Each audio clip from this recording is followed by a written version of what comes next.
It's good to be in Melbourne, and while the tennis is going on, and saw some cricket yesterday again. I've got cricket in my blood. One of my longings in life was to have stood for just 10 seconds in front of Dennis Lillee and then run and in the wrong direction. That way I could have built a total following in India by just one line saying, the first time I faced Dennis Lillee. That's all I would have to say. I wouldn't have to say I stayed till the ball came. I just said faced Dennis Lillee. But I love cricket. It's in my blood. I lived with it growing up in Delhi, and it's wonderful to see some great cricket while I'm here. I don't do it while I'm back in Atlanta. To explain the game there would take a lifetime. So I just continue enjoying it. Let me begin with a little bit of a funny story, because we are talking about the subjects. The first time this morning I spoke on Jesus among other gods. Why Jesus? If it's a question you really have, I urge you to take a look at a couple of the books. One is called Jesus Among Other Gods. That's more an answer that Jesus gave to 5 questions. But more recently, I penned one called Why Jesus, in the light of all other alternatives, especially the pantheistic worldviews. I didn't get into that this morning, but now I'm going to talk a little bit about the incoherence of atheism. When I was in Adelaide, I told them this cute little story, and then I'll lead on to the talk that I want to give you this morning. We'll race along, but I remember the first time I was doing a lectureship at a church. A woman came to me afterwards and she said, I hate to tell you this, but at the end of a week I feel like I've got blisters on my brain. And I wasn't thinking too well at that point. I said, you know, ma'am, when I take a hammer and a screwdriver and work around the house, within minutes I get blisters in my hands. Whatever you don't use too much will develop blisters when you're using it very, very infrequently out there. She was kinder than I was wise. But she made a point, and that point is a stinger for us as Christians. She was trying to say, I'm not accustomed to thinking when I come in to listen to a talk on Jesus Christ. And you know, that's not a good indictment for us. I was not smart in my response. But the fact is, we do need to think, and you'll be doing a little bit of thinking on that vein this morning. But I was telling the audience in Perth and in Adelaide in a different talk. I began by talking about how Sherlock Holmes and his sidekick Watson were on a camping trip. Years ago, this story was doing the rounds. It's a really funny one. So these boys were out on a camping trip and had taken a little too much liquid refreshment that night, and they fell soundly asleep. And in the middle of the night, Holmes woke up and looked into the night sky, and he dug his elbow into Watson and said, "Look up, what do you see?" He said, "I see stars and stars and more stars." Holmes said, "What does that tell you, Watson?" He said, "Well, it tells me that astronomically that there are millions of galaxies and potentially billions of planets. Astrologically, it tells me that Saturn is in Leo. Orologically, it tells me that it's about 2:45 in the morning. Meteorologically, it tells me that tomorrow will probably be a beautiful day. And theologically, that this is a vast universe and we are a minute part of the great whole. Why, what does it tell you, Holmes?" He said, "Watson, you idiot, somebody has stolen our tent."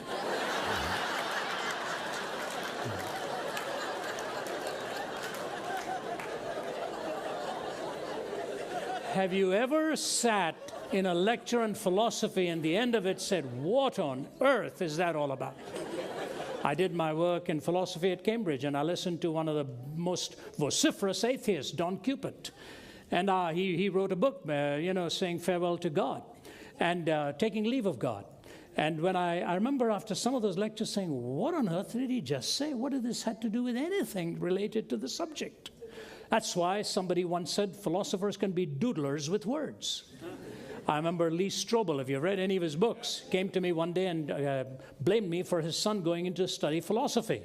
And he said, when my son came and told me, just listen to some of your talks and was going to major in philosophy, I sat my son down and I said, I want to ask you a question. Do you know the difference between a professor of philosophy and a large pizza? And he said, "What's the joke, Dad?" He said, no, do you know the difference between one who takes up philosophy to teach it and a large pizza? He said, "No, I don't know. What's the difference?" And Lee Strobel said that a large pizza can feed a family of 4.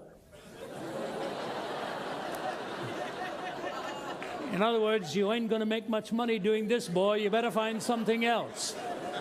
And yet we all ask philosophical questions. Did you hear of the guy who woke up one morning and told his wife that he thought he was dead? And his wife said, "You're not dead, you're talking to me." He said, "No, I think I'm dead."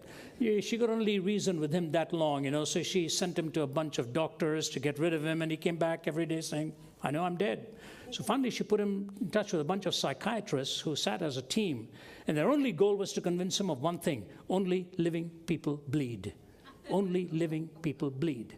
So they went projectors and overhead data and all this, and he just sat put, and finally, fed up of this, after 2 or 3 days, he said, "Okay, I'll grant you that only living people bleed." One of the psychiatrists, pin hidden in the pocket, took it, plunged it into this man's arm, and the blood came spurting out. He looked at the blood and said, "Great Scott, I guess dead people bleed too." To some people, no amount of evidence will ultimately convince them to a contrary position. And I want you to know, when you deal with the subject like I'm dealing with this morning, the incoherence of atheism, I'm not kidding with the title. It is a totally incoherent worldview at its core, at its foundation. And yet the West keeps flirting with the idea that maybe we are the random product of time plus matter plus chance. We just happened to be here. One of the great philosophers I read, Anthony Flew, in the 1980s, the best known atheist in the Western world. I had to master everything Anthony Flew had written, studied, examined on it, all of that at a postgraduate level. And it was only about 10 years ago, Flew comes out of this whole thing and says, "I no longer can really hold to the atheistic worldview as being coherent." And people said, maybe he's become too old, to be thinking clearly. Fascinating that we hold on to a worldview. About last week when I was doing an open forum at UCLA in Los Angeles, I had a morning coffee with the leading philosopher of law at the university, by himself a defined skeptic. And he told me his own journey. And he says, "I'm now moving towards the possibility of theism after having lived my life now well into my 60s and finding how incoherent this naturalistic framework is." Now, I didn't put those words in his mouth. He's not yet crossed over into a theistic framework, but he says, "I'm straddling these two lines, unable to find a coherent answer in the atheistic worldview." But somebody wrote this years ago. First, dentistry was painless, then bicycles were chainless, and carriages were horseless, and many laws enforceless. Next, cookery was fileless, telegraphy was wireless, cigars were nicotineless, and coffee caffeineless. Soon oranges were seedless, the putting green was weedless, the college boy was hatless, the proper diet fatless. New motor roads are dustless, the latest steel is rustless, our tennis courts are sodless, our new religion godless. And believe me, it has the persuasive power of a new religion to try to convince yourself that actually there is no God. I want to read for you a few words, and actually extended words. So if you'll bear with me, there's about 3 or 4 paragraphs here. You may not be able to latch on to everything that he's saying, but hang in there. I'll try and at least expand on the main idea of what it is that this man is driving at. I'm talking about the German philosopher Friedrich Nietzsche, who was born in 1844, died in 1900 at the age of 56. Nietzsche was no ordinary guy, he was a genius. Ironically, his father was a pastor. Both of his grandfathers were in the ministry. But somewhere in his philosophical studies, he lost his faith in God. And he became the popularizer of the phrase, "God is dead." He said God is dead in the 19th century, philosophically unable to sustain the scrutinizing mind of an honest skeptic. But then he went on to make a fascinating comment, and in all of his books this emerges. He said, because God has died in the 19th century, 2 things are going to happen in the bloodiest century, in the 20th century. And he was right on both counts. He said the 20th century will become the bloodiest century in history, and a universal madness will break out. He was right on both counts. In the 20th century, humanity killed more people on the battlefield than the previous 19 centuries put together. And that the statistic was released by the 1970s. And ironically, Nietzsche took the step himself and spent the last 13 years of his life insane. Lying in a bed, weeks and weeks and weeks of silence. But in his clear thinking, he wrote this, and it's powerful. Those of you who've studied Nietzsche will know this, and for you who are unfamiliar with him, you'll hear the poignancy of his phrases here. Have you not heard of that madman who lit a lantern in the morning hours, ran to the marketplace and cried incessantly, I'm looking for God, I'm looking for God. And many of those who did not believe in God, they were standing together there. He excited considerable laughter from them. Have you lost him, said one.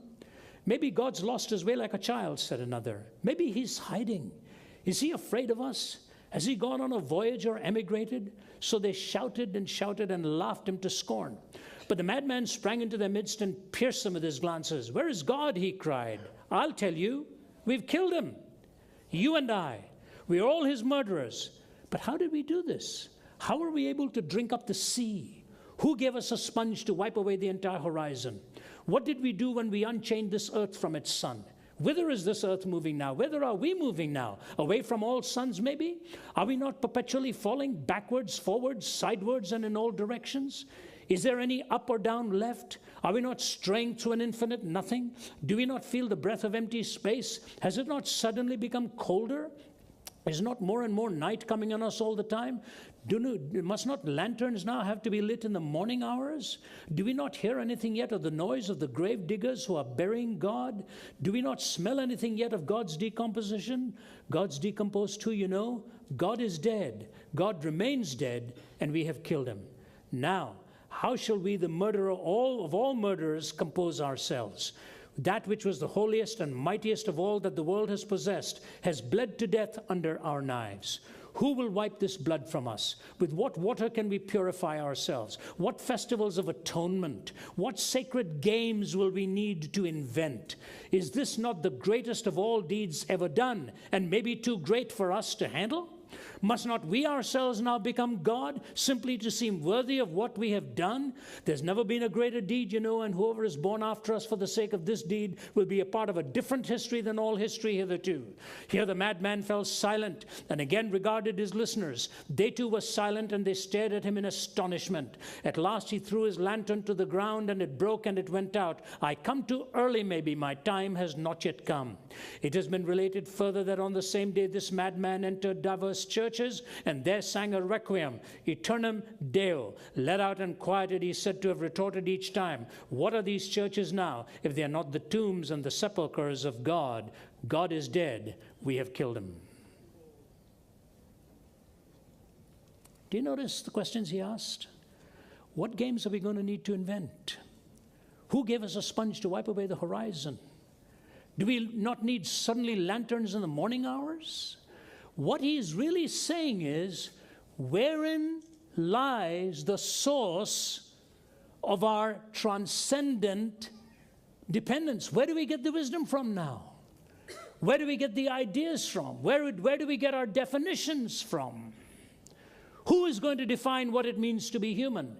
The irony of what Nietzsche wrote is that Adolf Hitler picked up on the writings of Nietzsche and personally presented copies of Nietzsche's worldview. He talked about a higher history. Hitler talked about the Superman that is going to come, and that equality was a lie, said Hitler. Nietzsche said those very words. Hitler presented it to Stalin and to Mussolini personally. The writings of Nietzsche.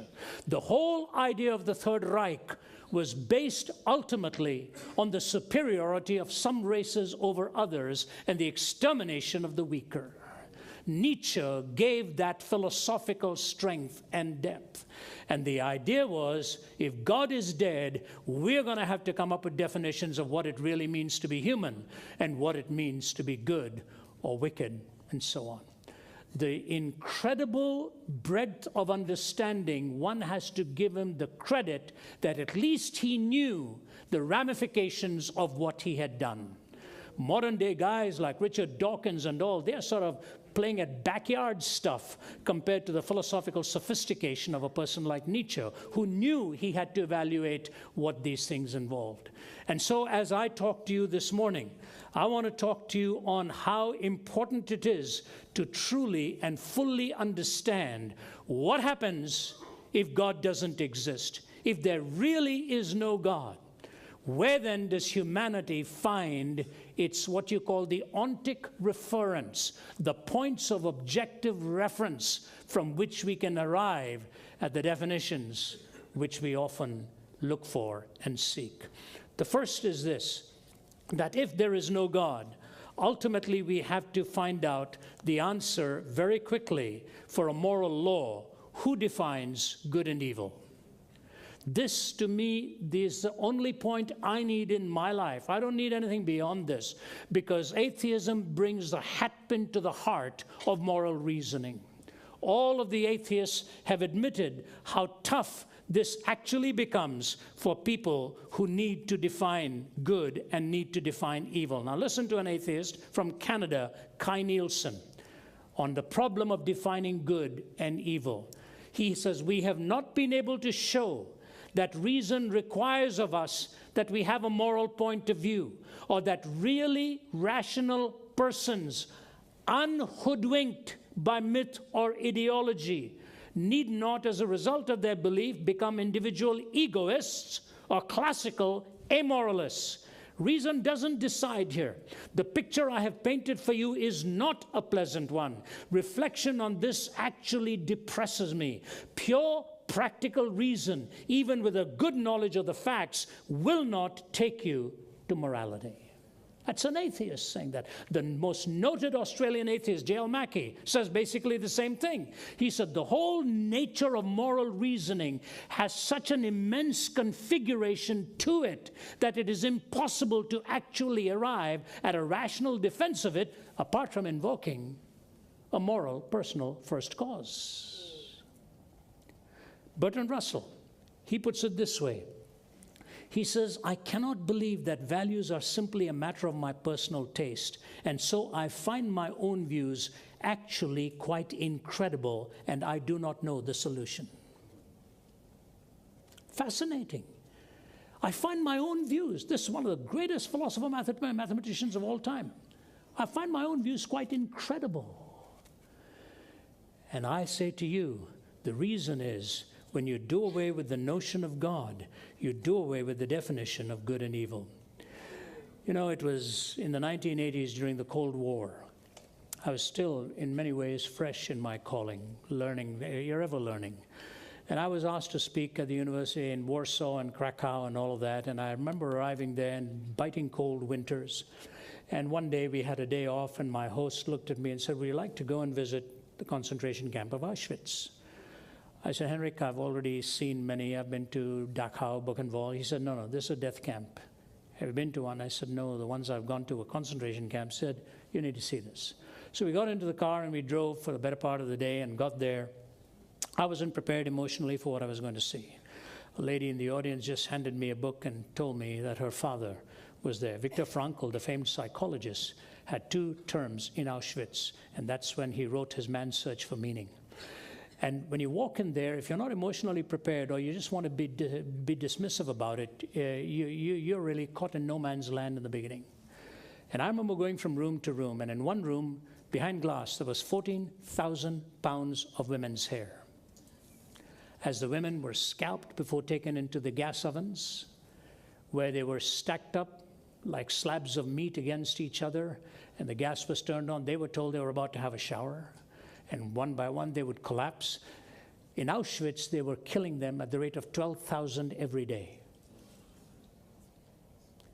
And the most painful room was the room where you saw the children's suitcases and the children's shoes and the children's clothing.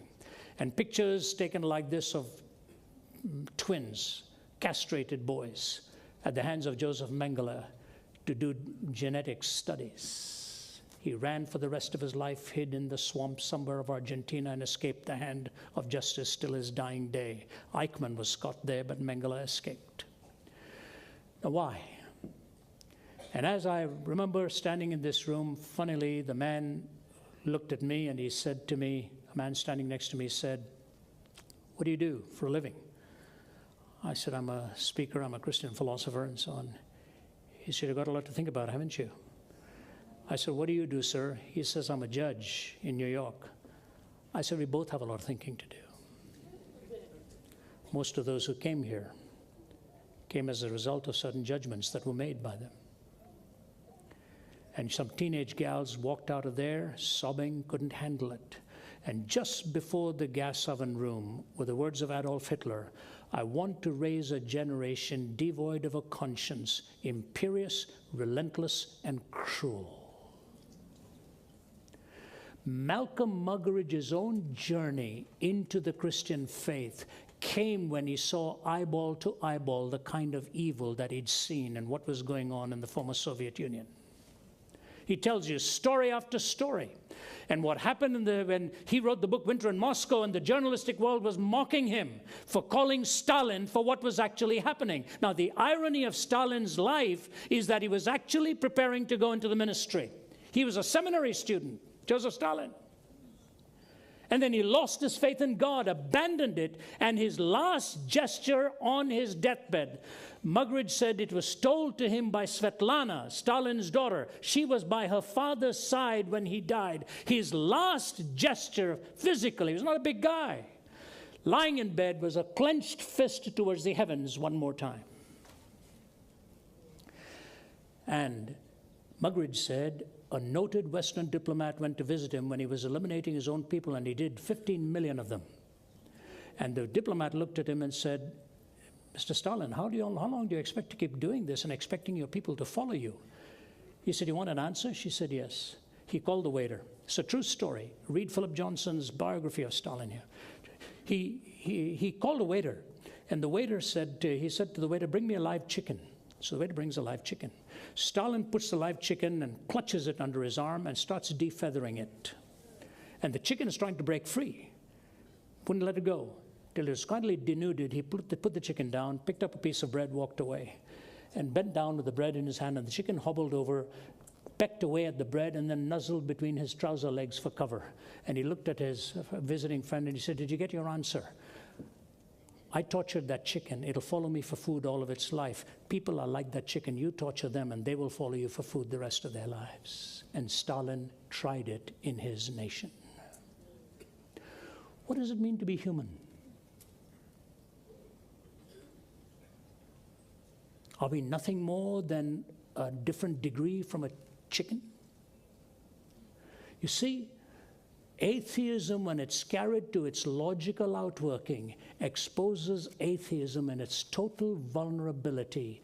There is no foundation for value. Zero. Oh, I'm not saying an atheist is not a good person. He may choose to be good. She may choose to be good. But there's no rationally compelling reason by which to define good and evil. It's pure pragmatism. Pure pragmatism. And ask, that's what Kai Nielsen is saying. I cannot rationally come up with an answer. Yeah, pragmatically, he will say we need to live and let live, but that's just begging the question. Why? Why not just live supremely in power and in control? This whole issue is well portrayed. I like the poets sometimes more than I like the philosophers, because the poets can say things and seem lyrical in it, while they are expressing their vulnerability. Here's the journalist Steve Turner, who puts it very brilliantly, actually, tongue-in-cheek. He says, who are we now? This is our creed. We believe in Marx, Freud, and Darwin. We believe everything is okay, as long as we don't hurt anyone to the best of our definition of hurt and to the best of our definition of knowledge. We believe in sex before, during, and after marriage. We believe in the therapy of sin. We believe that adultery is fun. We believe that only taboos are taboo. We believe that everything is getting better despite evidence to the contrary. The evidence must be investigated, and you can prove anything with evidence. We believe there's something in horoscopes, UFOs, and bent spoons. Jesus was a good man like Buddha, Muhammad, and ourselves. He was a good moral teacher, although we think some of his good morals are bad. We believe that all religions are basically the same, at least the ones that we read were. They all believe in love and goodness. They only differ on matters of creation, sin, heaven, hell, God, and salvation. We believe that after death comes the nothing, because when you ask the dead what happens, they say nothing. If death is not the end, then the dead have lied, then it's compulsory heaven for all, excepting perhaps Hitler, Stalin, and Genghis Khan. We believe in Masters and Johnson. What's selected is average. What's average is normal. What's normal is good. We believe in total disarmament. We believe there are direct links between warfare and bloodshed. Americans should beat their guns into tractors, and the Russians would be sure to follow. We believe that man is essentially good. It's only his behavior that lets him down. This is the fault of society. Society is the fault of conditions. Conditions are the fault of society. We believe that each man must find the truth that is right for him, and reality will adapt accordingly. The universe will readjust, history will alter. We believe that there is no absolute truth, accepting the truth that there is no absolute truth. We believe in the rejection of creeds and the flowering of individual thought. And then he puts this incredible postscript. If chance be the father of all flesh, disaster is his rainbow in the sky. And when you hear state of emergency, sniper kills 10, youths go looting, and bomb blasts school, it's but the sound of man worshiping his maker. When you hear state of emergency, sniper kills 10, youths go looting, bomb blast school, it's but the sound of man worshiping his maker. Who is his maker? He himself.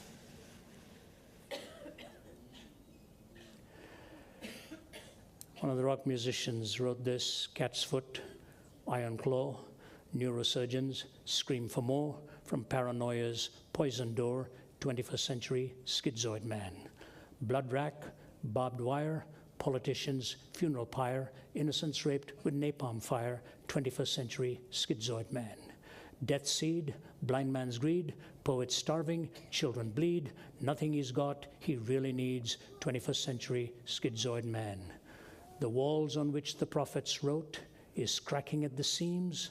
Upon the instruments of death, the sunlight brightly gleams. Will no one lay the laurel wreath as silence drowns the screams? Between the iron gates of fate, the seeds of time are sown and watered by the deeds of those who know and who are known. Knowledge is a deadly friend when no one sets the rules. The fate of all mankind, I see, is in the hands of fools. Confusion will be my epitaph as I crawl a cracked and broken path. If we make it, we can all sit back and laugh, but I'm afraid tomorrow I'll be crying. Knowledge is a deadly friend when no one sets the rules.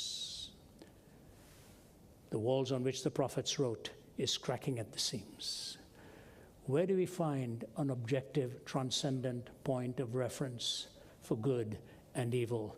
As far as I'm concerned, atheism dies the death of 1,000 qualifications, even prompting Richard Dawkins to make the comment once that he actually wondered if there was such a thing as evil.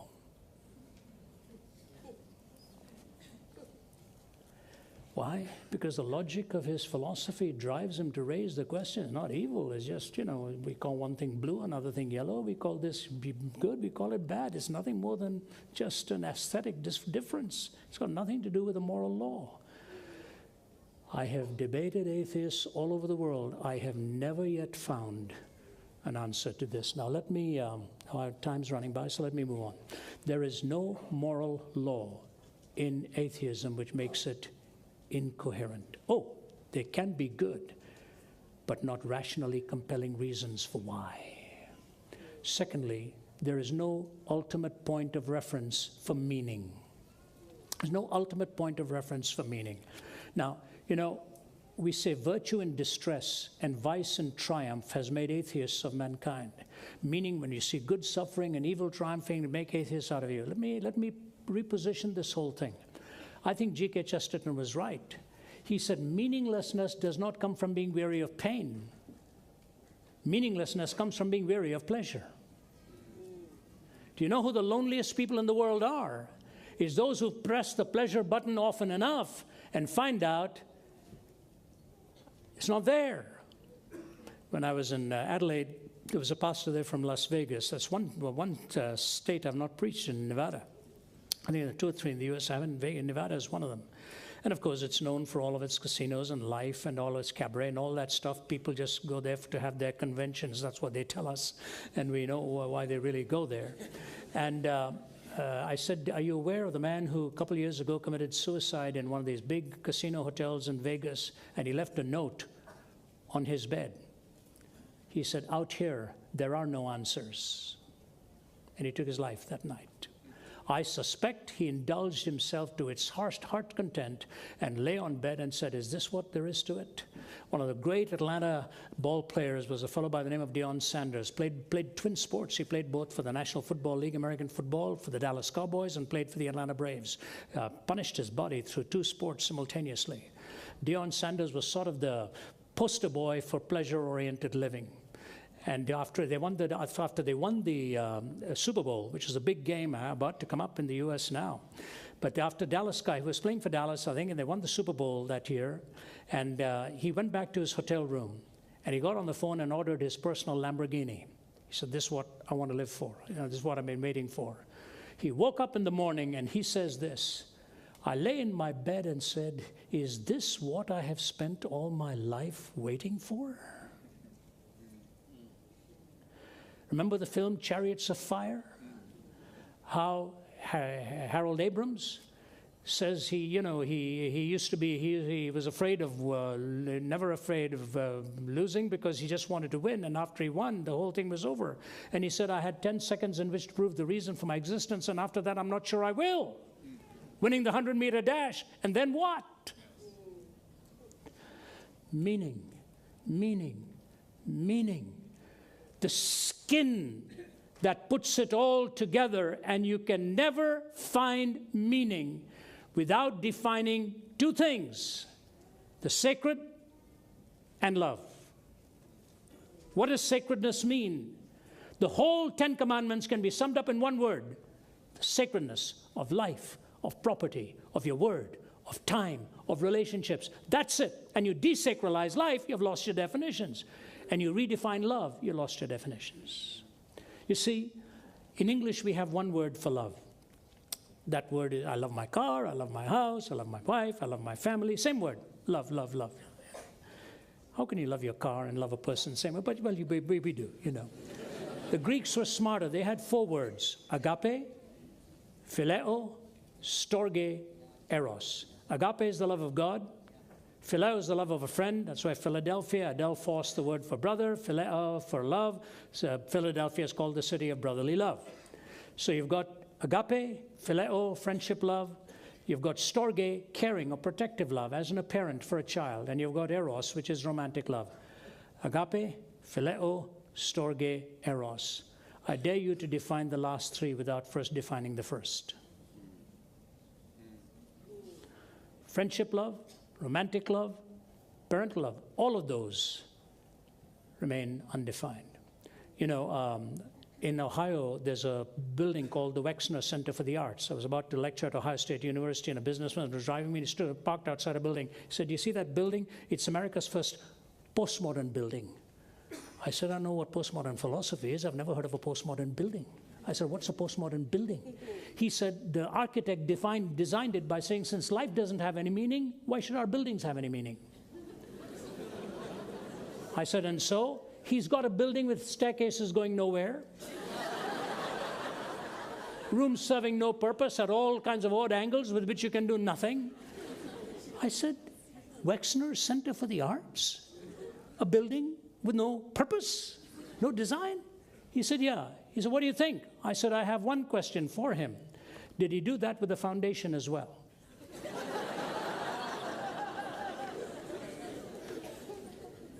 He said, yeah, that's good, you know. You see, you can build an infrastructure into a superstructure. If there's no substructure, it collapses. And so the foundation of eros, phileo, and storge has to be the foundation of agape. You don't have agape, you don't define the rest of the 3. And I say to you that the loneliness of life in triumphant moments is one of the most agonizing moments. Boris Becker, after he won his 3rd Wimbledon, still said the greatest battle of his life was battling suicidal thoughts. I was in Hong Kong once. The man at that time, described as the 7th wealthiest man in the world, had hosted me to come and speak to what he called the Diamond Collar Group. He was a big tycoon. I'd never met him before. And he took us out for dinner, and I was sitting there with some of my colleagues. And I looked at him and I said, what made you turn to Jesus Christ? He said, one day I was standing atop my big building here, seventh wealthiest man in the world. That's what USA Today gave. The top 10, he was number 7 at that time.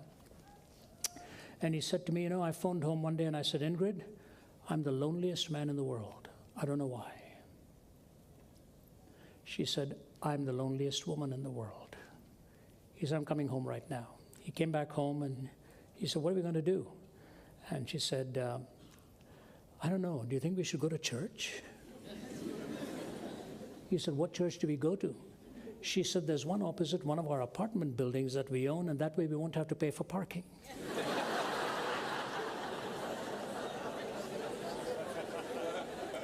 And they went. And you know what was going on? A prayer meeting. He said, I can't believe this. But then he heard about the Alpha course being announced there. And he started attending. Nikki Gumbel and I were talking about this guy. Third or fourth session of the Alpha course, he gave his life to the Lord. Why does a man with enough wealth to command whatever pleasure he wants feel so lonely? Because ultimate loneliness is that of the soul, not of the body. Ultimate loneliness is that of the soul and not of the body. One of the great thrills in my life is one by one to see our 3 kids come to love the Lord and the change that God brought upon them. Now I have the privilege of having all 3 of them and their spouses working with me in Atlanta. They're all scattered hither and yon. But when you bow your head around a table and you hear one of your own kids praying, thanking the Lord for that, you feel life has brought a greatest reward, much greater than anything your wallet could ever hold or anything that you can ever define. The greatest gift you can give your children is the gift of meaning, and you can never give them meaning without giving them the sacred and without giving them the agape love that God alone is big enough to give to them. Everything else is punctuated meaning, tiny little meanings with no ultimate meaning. But without God, there's really no moral law. Secondly, there is no meaning. Thirdly, without God, there is no hope. There is no hope. Without hope, I mean, what happens to life after its 70 years and 10? I'm in my mid-60s now. I no longer look at life the way I looked at it when I was in my mid-20s or even 30s or 40s or even 50s for that matter. All of a sudden you're facing the 7th decade and you know the 70 years and 10 are coming up.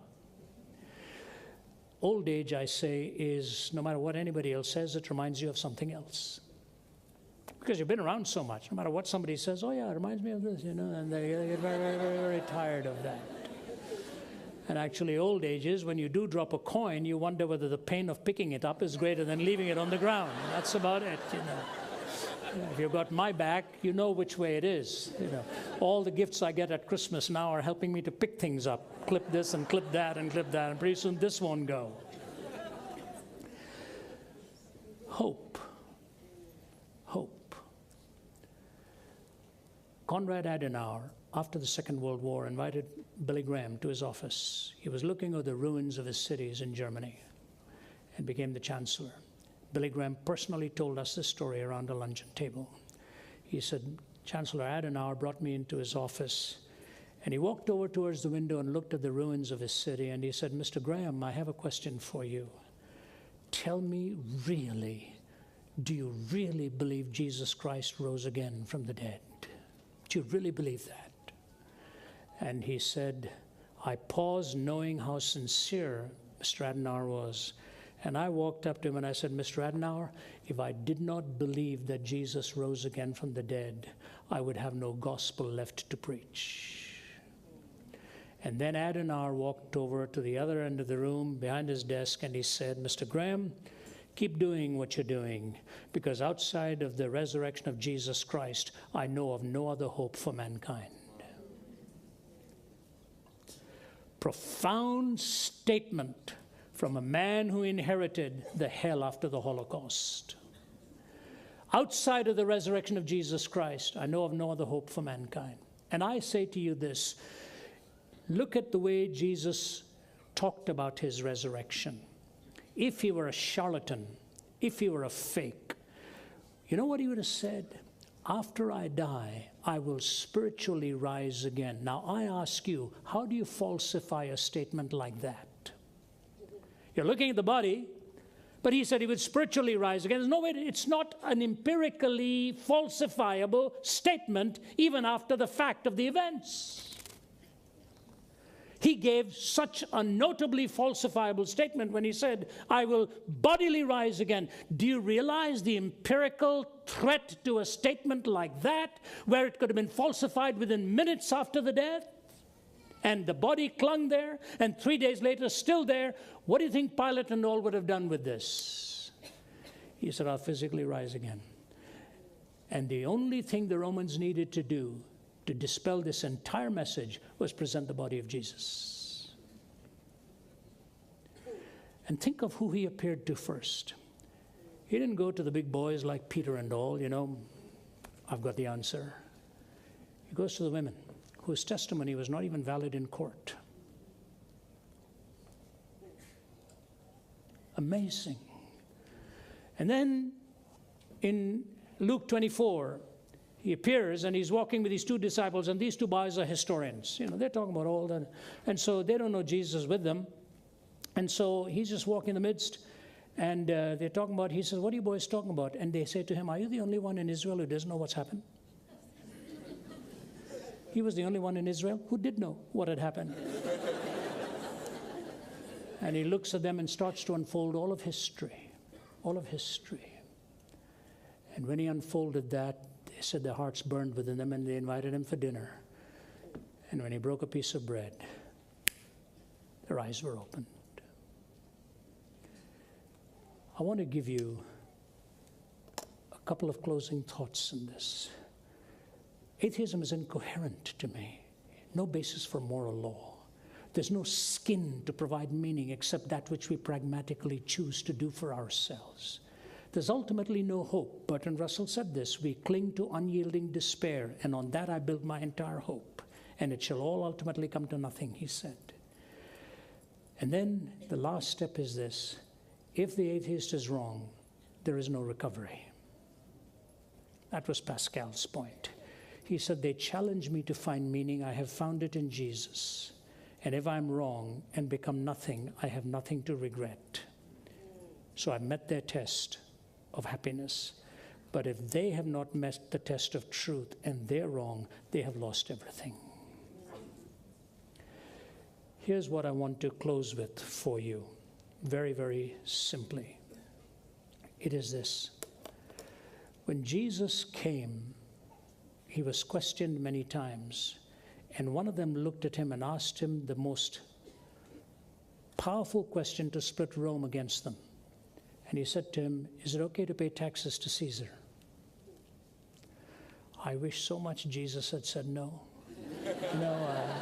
Especially when April 15th comes along, the government has deeper and deeper hands into our pockets, and you know, they paint it with such noble, I like the offering, you give it voluntarily. With the government, you have no will.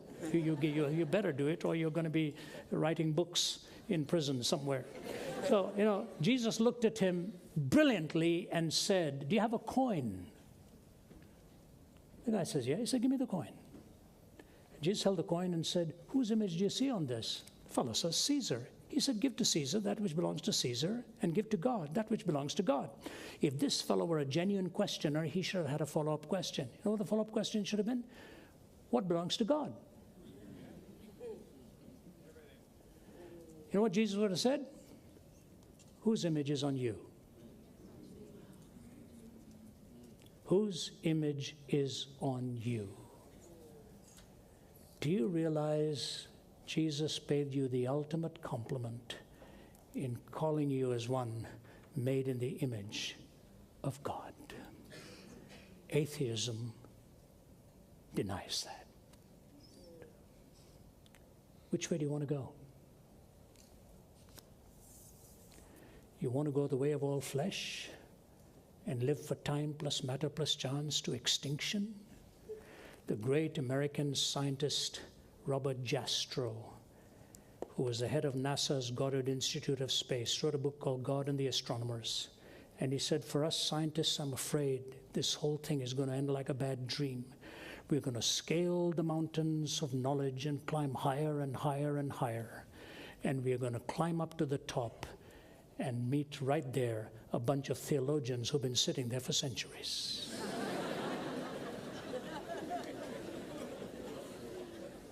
A theologian didn't say that. An astrophysicist did. He said, it's about time we stop playing this game of matter and naturalism. It does not have the answers. I'll close with a little illustration that I've been giving of late that I love. We're almost there, I think, time-wise. And thank you for listening. A few months ago, I had the privilege of seeing what happens when the image of God is marred. I spoke at America's bloodiest prison called Angola in Louisiana. 5,300 prisoners. 85% of them are on life without parole. 45 of them are on death row. And when my colleagues and friends and I arrived, I was to speak to them 3 times. I'd spoken in prison years ago, and I'd never seen one like this. In this prison, when they check you in as a prisoner, they give you a knife to protect yourself. They say you're not going to make it otherwise. Blood on the carpets, blood on the walls, blood on the ceiling. A big, burly guy, his actual name is Burl Kane. He took over the wardenship of it, and he told the governor, I'll do it on one condition. You let me do it my way. Governor said, this prison couldn't be worse. Do it. He came and put scripture verses all over the walls. He started Bible studies. He started a theological college. 90 of them are enrolled, getting a bachelor's of theology. They're never going to get out of there, but they're studying for a degree. And I was told by one of them, instead of the gangs of thugs, we now have gangs of pastors. He said, you can bring the prettiest woman into this prison and let her walk in front of death row. There won't be one cat call, there won't be one whistle, there won't be one rude word. You are not allowed to use profanity in this prison, either as a staff member or as a prisoner. I spoke to an auditorium full of them, and it was piped into every room. And as I walked from death row, it was hard to handle. And then go to the death chamber, just your whole paradigm is challenged. And you put your hand through the bars to shake hands with them, and you see the books they're reading. One guy had one of my books, put it through the bars and said, I've been listening to you. Read it, please sign this for me. To one man in his 30s, I said, so you found Christ here? He said, yes, sir. I said, can I ask you a personal question? He said, yes. I said, how does it feel to know you're never going to get out of here? See, there's 60 dogs out there, hounds, half wolf, half dog, with a 7% greater capacity for sale. You break out of that prison, they'll get you within minutes. You're never going to get out of here. He said, Mr. Zacharias, I don't think about that anymore, because what I found here in Christ has given me a freedom I never had there. My greatest prayer is for my parents who think they are free, but they're still in bondage because they don't know Jesus Christ yet. He led the worship that afternoon. I say to you what Matthew Paris, if I had time, I'd read you his article. Matthew Paris is an avowed atheist with a lifestyle that seemed to justify it. 2 years ago, he goes to Malawi and Africa, where he was raised.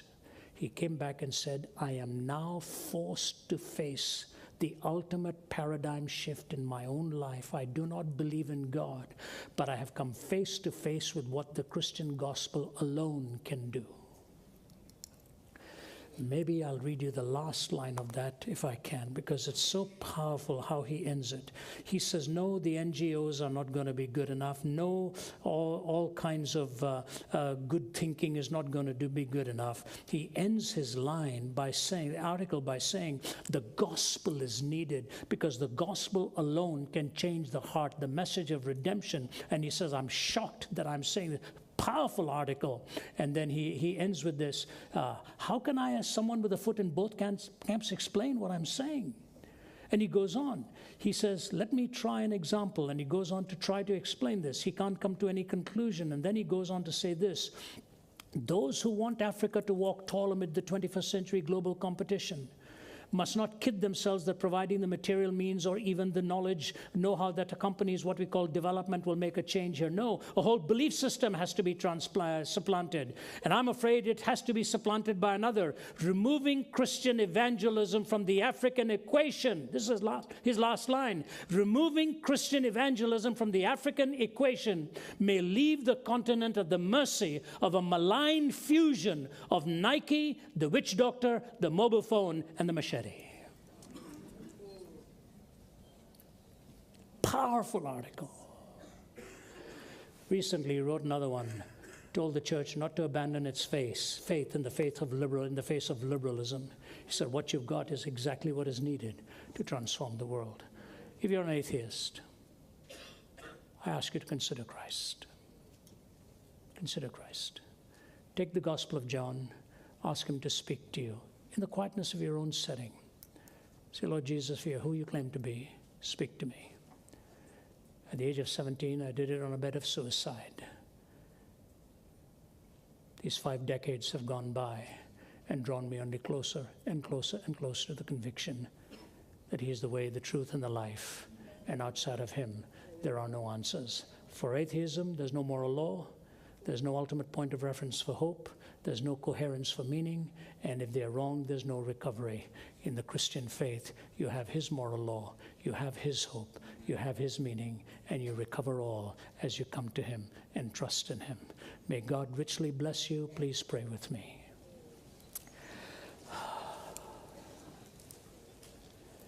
Lord, you are the one who is the truth. And you said, they that are on the side of truth listen to you. Speak today to every hungry heart, every yearning heart. And may men and women call upon you, the hope and the resurrection of life. Bless this church. Bless my brother Mark and his wife Nicole, the family, and all those that work together with them. May their greatest years still be ahead. I thank you for the ones who planted this work, whose faith was strong. And I pray that the years ahead will see a great harvest. God be with this nation, this great nation of talented people. And may its best years also be ahead as they discover the truth that is in you. In the name of our Lord